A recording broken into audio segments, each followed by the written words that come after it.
across my mouth and jabbed me in the neck with a needle. When I came to, I was bound up like a sushi roll.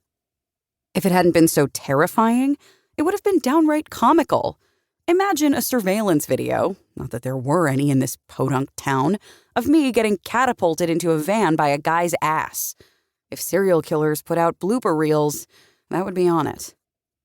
I was about to chuckle when my brain helpfully reminded me, you're going to die. I started hyperventilating, which, trust me, is not fun when you're gagged, hooded, and barely able to breathe through your nose. I was still getting over a cold, too, so survival depended on my marginally less congested left nostril.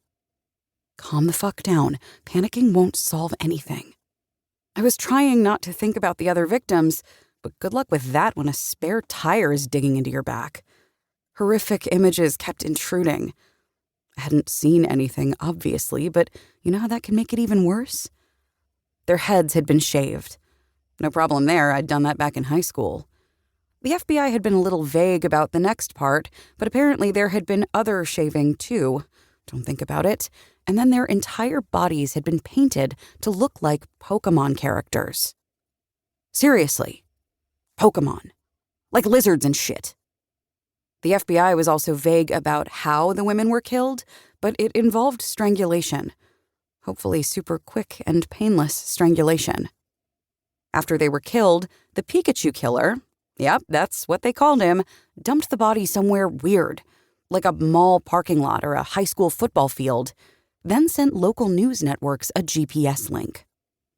Get it? Like they were playing Pokemon Go. That's the kind of asshole who was about to kill me. Someone obsessed with an app no one even used anymore. Not me, I thought, gritting my teeth. When this dickwad opened the door, I'd fight like hell. I'd escape and lead the FBI back to him. I'd be a hero, the woman who took down the Pikachu killer. Every talk show would want me as a guest. I'd smile bravely as they questioned me about the ordeal, maybe even write a best-selling memoir. Eventually, this would just be an awful memory that I'd get past with the help of a fancy therapist. The van abruptly lurched, hurling me sideways. Then it slowed down. My heart pounded faster. This was it.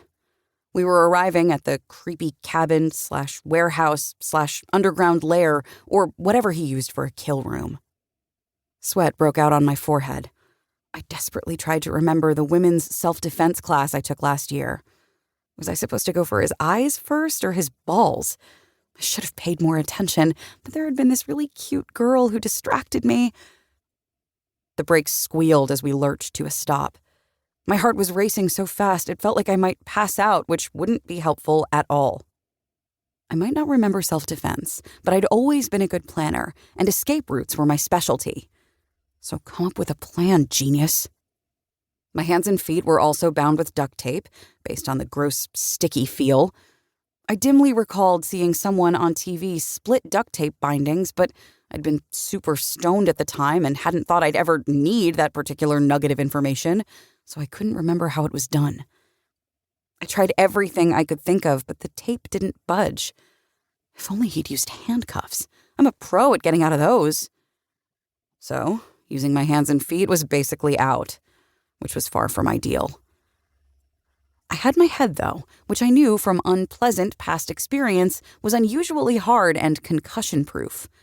If I slammed it into his torso, I could knock him down and then I'd, hop away? Well, yeah, if I had to. 5. He's already killed 5 girls who looked like me.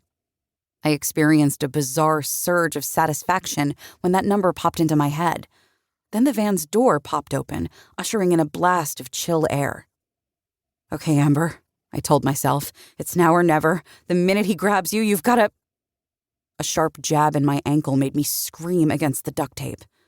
God damn it! He was drugging me again. On the plus side, when I awoke, I no longer felt stupid. Unfortunately, that emotion was replaced by utter abject terror, so it wasn't exactly an improvement. The hood was gone. I was in a dark room lit by a bare bulb. The floor was concrete, and the walls and ceiling were covered in bumpy, noise-canceling foam. The periphery of the room was cast in shadow, but the illuminated circle contained enough to inspire...